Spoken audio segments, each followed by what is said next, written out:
బాబు sir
Srinath ఆ షాప్లో ఎందుకున్నారు పంపించండి.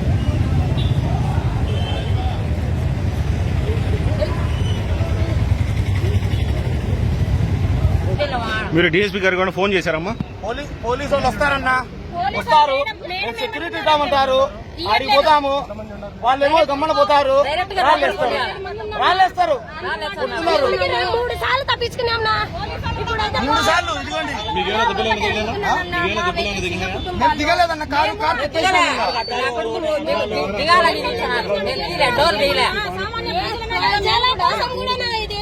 ఇందులో ఎవరెవరు ఉన్నారు పేర్లు చెప్పండి. ఎవరెవరు ఉన్నారు, ఏ వార్డు మెంబర్ పేర్లు చెప్పండి. మేమందరం వార్డు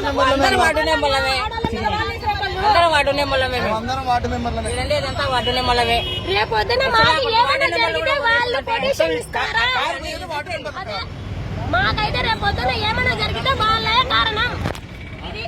చూడండి అన్న, ఇది చూడండి, కారు చూడండి, ఇట్లనే కూర్చుంటాము, పగల కొట్టినారు, ఇక్కడ రాళ్ళు వేసినారు, చూడండి ఒకసారి చూడండి.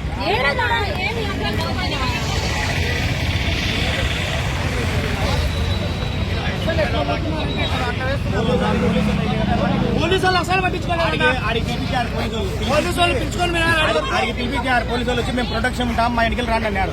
ఆడికి పోతానే వాళ్ళ దగ్గరికి పోతానే వాళ్ళంతా ఎవరికొద్దరు పక్క పోయారు. వాళ్ళంతా తీసుకొని రాళ్ళు కట్టెలు ఏంటంటే తీసుకొని ఇస్త్రీ వేసి బండి మీద పడ్డారు. ఆడ 500 నుంచి 1000 మంది వాళ్ళు జనాలు ఉన్నారు, 20 మంది పోలీసు వాళ్ళు. ఎక్కడ సరిపోతారన్నా? అక్కడికి పోతేనే సైలెంట్ గా, ఈడికి వచ్చి సిఐ సార్ ఏమో మీరు రాండి, అక్కడ డిఎస్పీ మేడం ఉంది, ఆ మేడం ఉంది రాండి అంటారు. అక్కడికి పోతే వాళ్ళు రాళ్ళేస్తున్నారు, పోలీసు వాళ్ళే పక్క పోతున్నారు, వాళ్ళకి తగులుతాయండి.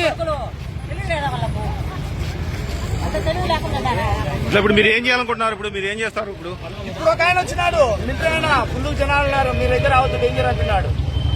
పోలీస్ ఆయననే మాతో, పోలీస్ ఆయననే. చేయాలన్నా, మేము చేయలే, ఈ రాజకీయాలు చేయలేదు, మేము అసలు చేయలేదు రాజకీయాలు.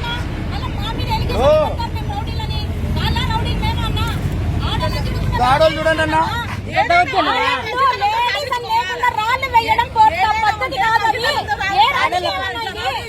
ఆడోళ్ళు అనుకుంటారా?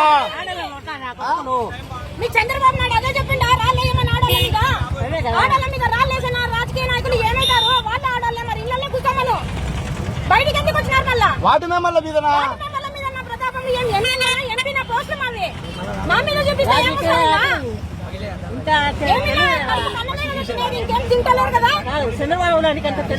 ప్రతి ఒక్కరూ తప్పనిసరిగా యూట్యూబ్ లోకి వెళ్ళి కడప వార్తను లైక్ చేయండి, సబ్స్క్రైబ్ చేయండి. ఇట్లు మీ జి రమణయ్య, ఎడిటర్, కడప వార్త.